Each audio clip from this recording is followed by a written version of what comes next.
Hello and welcome to my channel. दोस्तों आज हम बात करने जा रहे हैं पाकिस्तान की इकोनॉमी के बारे में। वह Pakistani economy getting down day by day. भाई इसको हम स्टेबल कैसे रख सकते हैं, उसके मेन पॉइंट्स क्या है, इकोनॉमी इन रियलिटी चीज़ क्या होती है और भाई ये अभी तक स्टेबल क्यों नहीं हो पाई पाकिस्तान के अंदर, भाई ये डे बाय डे डाउन क्यों होती जा रही है। तो आज हम उस पर बात करने वाले हैं। चलो दोस्तों सबसे पहले हम बात कर लेते हैं इकोनॉमी के बारे में। इकोनॉमी है क्या चीज़। दोस्तों इकोनॉमी वो चीज़ है जो कि भी हमारे मुल्क को रन कर रही है, जैसे कि हमारा पैसा, ये सारा का सारा इकोनॉमी है। अभी इकोनॉमी है कहाँ पर है, ये हमारे रिजर्व्स के अंदर है, बैंक्स के अंदर है, हमारी जेबों के अंदर है और भाई हमारे घरों के लॉकर्स के अंदर है। जितना भी पैसा हम कमाते हैं वो सबकी सब हमारी इकोनॉमी है, जो कि भाई हम डेली यूज़ करते हैं अपनी ज़रूरियात को पूरी करने के लिए। और भाई यही इकोनॉमी हमारे मुल्क को रन करने के लिए बहुत ज़्यादा ज़रूरी है। अब बेसिकली हम इकोनॉमी को स्टेबल कैसे रख सकते हैं, या फिर भाई हम इकोनॉमी से हम कमा कहाँ से रहे हैं जिसकी वजह से भाई हमारी इकोनॉमी स्टेबल है। तो भाई 3 मैं बड़े पॉइंट लेकर आया हूँ। वैसे बहुत ज़्यादा पॉइंट इकट्ठे हो जाने थे, लेकिन भाई मैं बड़े 3 पॉइंट लेकर आया हूँ जिससे भाई इकोनॉमी हमारी बहुत ज़्यादा स्टेबल रहती है। सबसे पहला जो पॉइंट है दोस्तों वो है हमारा कमर्शियल इंडस्ट्रियल एरिया, जहाँ से भाई हम अच्छा खासा पैसा कमाते हैं। भाई लाखों मजदूर वहाँ पे काम करते हैं इंडस्ट्रियल एरियाज़ के अंदर। भी वहाँ से हम अच्छा खासा रेवेन्यू जनरेट करते हैं, जहाँ से भाई टैक्सेस पे होते हैं गवर्नमेंट के, और भी वहाँ से हम पैसा कमाते हैं और भी वहाँ से हमारा स्टेबिलिटी होती है इकोनॉमी की, जहाँ से भी हम अपनी इकोनॉमी को स्टेबल रखते हैं। सेकंड पॉइंट है दोस्तों कि भाई इंपोर्ट एक्सपोर्ट रेट। हम जो इंपोर्ट एक्सपोर्ट करते हैं अपना माल पाकिस्तान से दूसरे मुल्कों के अंदर, वो हमारी इकोनॉमी को स्टेबल रखता है। यानी कि भाई हमारा माल जितने बाहर जा रहा है, चाहे भाई वो चावल जा रहे हैं, पेट्रोल जा रहा है, ऑयल जा रहा है, कोई भी चीज़ जा रही है, यहाँ तक कि आम जा रहे हैं, भाई वो एक अच्छी मिकदार में जाते हैं, भाई वो तकरीबन मिकदार में जाते हैं, तभी भाई हमारे मुल्क के अंदर स्टेबिलिटी इंक्रीज होती है इकोनॉमी की। उसके बाद जो थर्ड है वो ये है कि भाई वेस्टर्न यूनियन या फिर टूरिस्ट जो हमारे मुल्क में घूमने फिरने के लिए आते हैं उनसे रिलेट। जब टूरिस्ट हमारे मुल्क के अंदर आते हैं दोस्तों, तो भाई वो अपना खर्चा करते हैं यहाँ पर आकर। नहीं कि भाई अगर वो बाहर से आ रहे हैं तो भाई वो यहाँ आने से पहले वेस्टर्न यूनियन में जाकर पाकिस्तान की करेंसी ले लेगा, यानी कि अपने डॉलर्स लेकर करेंसी ले लेगा उस मुल्क की जो उनके बाहर रिजर्व्स में पड़ी हुई है। फिर वो जब हमारे मुल्क में आके उसको यूज़ करेगा तो वो फ़ायदा बेसिकली हमें होगा, क्योंकि भाई वो वहाँ का पैसा लाकर यहाँ पे खर्च कर रहा है, जो कि भाई हमारी इकोनॉमी को बढ़ाएगा। फर्स्ट करें हमारे घर के अंदर 100 रुपया था, लेकिन एक बंदा बाहर से आया, वो हमारे घर में आया, उसने हमारे बच्चों को वैसे दे दी 100 या 200 रुपये के, यार चलो आप कोई चीज़ खा लेना, मैं वैसे की मिसाल दे रहा हूँ। और जो वो बाहर से आया वो टूरिस्ट है, और जो हमें दे के जा रहा है वो उसकी अपनी इकोनॉमी है। जो हमारे बच्चे हैं वो हमारे रिजर्व हैं, यानी कि हमारा बैंक है जहाँ वो पैसा रख रहा है, जहाँ पे वो पैसा खर्च कर रहा है। और जो भाई यहाँ पे स्टेबिलिटी आ रही है वो इकोनॉमी की आ रही है। कैसे है, क्योंकि भाई पैसा बाहर से अंदर आया ना, हमने मेहनत की ना हमने कुछ किया, बाहर से भाई बंदा आया, उसने आके हमें पैसे दिए, यानी कि भाई हमारी इकोनॉमी में स्टेबिलिटी आना स्टार्ट होगी कि भाई कोई बंदा बाहर से आकर यहाँ पर पैसा देकर गया है। ये 3 बड़े पॉइंट है आज के दौर के अंदर कि भाई किसी भी मुल्क के अंदर इकोनॉमी इस तरह से भी सेटल होती है। अभी अब चाइना देख ले, अमेरिका देख ले, वहाँ पे इकोनॉमी सेटल क्यों है, उसकी सबसे बड़ी रीज़न ये है कि भाई वहाँ पे टूरिस्ट रेट बहुत ज़्यादा है। दुबई के अंदर टूरिस्ट रेट बहुत ज़्यादा है, सऊदी अरब के अंदर भाई, अब यूके, कनाडा, अमेरिका, जापान, कहीं पर भी देख लें दोस्तों टूरिस्ट रेट आपको हमेशा हाई मिलेगा। क्यों? क्योंकि भाई वो लोग अपने मुल्क को स्वाद की इस तरह से बैठे कि भाई लोग वहाँ पर जाकर उनकी चीज़ों को देख रहे हैं, जो कि भाई उन लोगों ने एज ए एग्जीबिशन लगाई हुई है, क्योंकि उनके टूरिस्ट रेट को बढ़ा रहा है।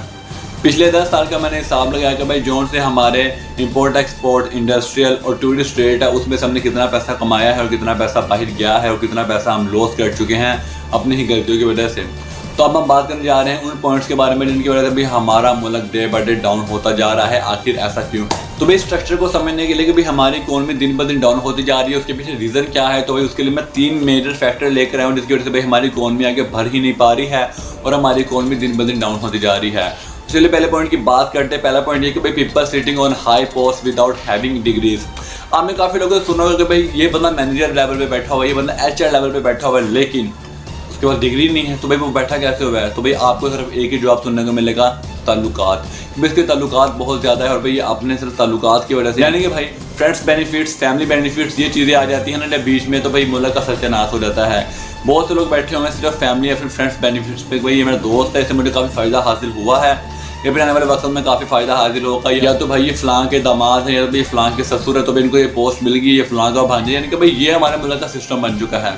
पढ़े लिखे और काबिल लोग रेडिया लगा रहे हैं, दही भल्ले बेच रहे हैं, गोलगप्पे बेच रहे हैं, ये हमारे मुल्क के हालात हैं। लेकिन सिर्फ ताल्लुकात की बेस पे बड़ी बड़ी पोस्ट लोगों को मिल रही है, क्या ही बात है।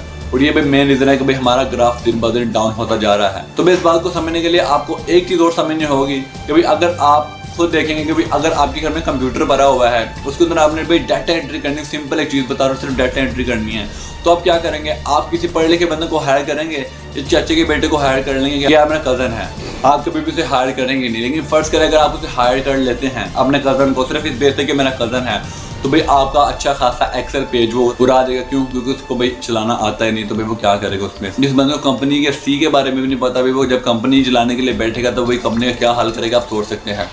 फर्स्ट करें अनपढ़ बंदे को मैं कहता हूँ जिसके पास एक्सपीरियंस नहीं, तो ताल्लुक के बेस पे बैठा, मैं कहता हूँ भाई महीने का तुमने 2 से 3 करोड़ निकालना है हमारी कंपनी में से कि भाई हमारी कंपनी को प्रॉफिट हो। वो बंदा जोर लगा के भी 50 से 60 लाख से ऊपर नहीं कमा पाएगा, मैं आपको लिख के देने के लिए तैयार हूँ। क्यों? क्योंकि भाई उसके पास स्किल्स ही नहीं है। उसके सामने पढ़ा लिखा बंदा बैठा दो कि उससे बात ही नहीं होगी, उसकी बात उसकी सारी बातें सिर के ऊपर से गुजर जाएंगी। लेकिन सेकंड पॉइंट, अगर हम किसी पढ़े लिखे बंदे को सेम केस के अंदर बिठा देंगे कि सामने पढ़ा लिखा बंदा बैठा, तो भाई 3 से 4 करोड़ की भाई हमारी प्रॉफिट निकालनी है। लोग हमारे पास ये टाइम है, हम तुम्हें ये पे कर रहे हैं, तो भाई जॉब हमें प्रॉफिट निकाल के, तो वो बंदा 6 से 7 करोड़ निकालेगा। क्यों? बिकॉज दे हैव स्किल्स, क्योंकि उस बंदे के पास स्किल है, ही है स्किल, उसके पास स्किल्स है और वो जानता है कि मैंने काम किस तरह से करना है, मैंने पैसा किस तरह से निकाला है। लेकिन जिस बंदे को पता ही नहीं है तो भाई वो क्या करेगा। पॉइंट नंबर 2 जो है दोस्तों वो बहुत ज़्यादा बेसिक है, आप उसे समझ जाएंगे कि भाई देखें हमारा जो इम्पोर्ट एक्सपोर्ट रेट है वो चल रहा है क्वालिटी के ऊपर। अगर हमारी क्वालिटी डाउन हो जाएगी तो हमारा इम्पोर्ट एक्सपोर्ट रेट खुद ही डाउन हो जाएगा। फर्स्ट करें मैं एक बंदे को एक बहुत ज़्यादा कमाल की रेसिपी बनाकर दे रहा हूँ, बिरयानी बनाकर दे रहा हूँ डेली, वो अपनी फैमिली को भी लेकर आ रहा है, रेस्टोरेंट बहुत अच्छे चल रहा है। लेकिन अचानक क्या होता है कि भाई मेरे दिल में लालच पैदा होता है कि मैं ज़्यादा पैसा कमाऊँ, चाहे मैं माल थोड़ा डाउन कर दूँ। अब मैं चावल सस्ते इस्तेमाल कर रहा हूँ, मसाले सस्ते इस्तेमाल कर रहा हूँ, तो उससे क्या होगा, उससे भाई रेसिपी में वो मज़ा और भाई वो टेस्ट खत्म हो जाएगा। भाई जो लोग मेरे पास आ रहे थे वो कहेंगे भाई वो मज़ा नहीं आ रहा तुम्हारे पास, भाई पहले जैसा मज़ा लेकर आओ तो हम आपके पास आएंगे। अभी मेरे सर पे तो भाई लालच सवार होगी कि भाई मैंने तो भाई इतना पैसा कमाना है, तो उससे क्या होगा, मेरी दुकान का नाम खराब होगा, जो कस्टमर मेरे पास आ रहे हैं वो भाई आना बंद कर देंगे। सेम ये चीज़ मुल्क में इम्पैक्ट करती है कि भाई बाकी आप जितने भी मुल्क देखेंगे उनका इम्पोर्ट एक्सपोर्ट रेट हाई है क्योंकि उनकी क्वालिटी बहुत ज़्यादा हाई है। लेकिन हम क्यों भाई दिन ब दिन डाउन होते जा रहे हैं? क्योंकि भाई हमारी क्वालिटी बहुत डाउन है, हम इतना पैसा ले रहे हैं उस हिसाब से क्वालिटी पे ही नहीं कर पा रहे हैं, जिसकी वजह से भाई ये सब घपले हो रहे हैं, सब मसला हो रहा है कि हमारा मुल्क दिन ब दिन डाउन होता जा रहा है। उसके बाद दोस्तों पॉइंट नंबर 3 की बात करने जा रही है कि भाई जो टूरिस्ट रेट है हमारे मुल्क के अंदर कम होता जा रहा है। हमारे मुल्क का सत्यानाश हो रहा है, गवर्नमेंट कहाँ पे किसी को नहीं पता है। हमारे मुल्क को भाई इम्पोर्ट एक्सपोर्ट रेट नहीं मिल रहा है, गवर्नमेंट कहाँ पे किसी को नहीं पता है। हमारे मुल्क की इंडस्ट्रियल स्टेट तबाह हो रही है, गवर्नमेंट कहाँ पे किसी को नहीं पता। ना मैं किसी एक प्राइम मिनिस्टर पर ही सारी बात डालना चाहूँगा, ना ही भाई मैं किसी एक मखसूस बंदे पर, लेकिन मैं सब लोग इसमें शामिल है प्रॉपर। क्यों? क्योंकि भाई पिछले 10 सालों में अगर हम देखेंगे तो भाई टूरिस्ट रेट में इतनी कमी आ चुकी है कि आपकी सोच होगी। जहाँ पे भाई हमारे पास 40 से 50% टूरिस्ट रेट था पहले, अब भाई वही टूरिस्ट रेट 10 से 20% में आ गया है। हमारी एग्जीबिशन लिस्ट कहाँ पे है? वो लोग हमारे पास क्यों नहीं आ रहे? क्योंकि भाई हमारे पास वो सब चीज़ें ही नहीं है जो कि भाई किसी बंदे को मैटर पर अट्रैक्ट करेंगे। फर्स्ट करें यार आप चाइना में या जापान में जाते हैं, भाई वहाँ का बहुत ही बड़ा टेम्पल मशहूर है, तो भाई वहाँ पर क्या डेली ज़्यादा लोग जाते हैं, और भी जाते भी हैं वहाँ पर, लाखों में लोग जाते हैं डेली दोबारा चीन देखने के लिए, उनके टेम्पल देखने के लिए, उनकी रस्म रिवाज देखने के लिए। ये है बेसिक चीज़। हमारे यहाँ पर ऐसा क्या है कि लोग देखने के लिए आएंगे, क्यों? क्योंकि भाई हमने कुछ देखने लायक छोड़ा नहीं है, जो देखने की लायक चीज़ें हैं वो हम शो करते ही नहीं है, जिससे हमारे मुल्क की इकॉनमी दिन ब दिन डाउन होती जा रही है। अगर हम पिछले 10 सालों में देखेंगे तो भाई पाकिस्तान की जो अर्निंग रेट है वो भाई 5% से अब जा रहा था, यानी कि भाई हम प्लस में जा रहे थे, लेकिन अभी -1% में आना स्टार्ट हो गई। क्यों?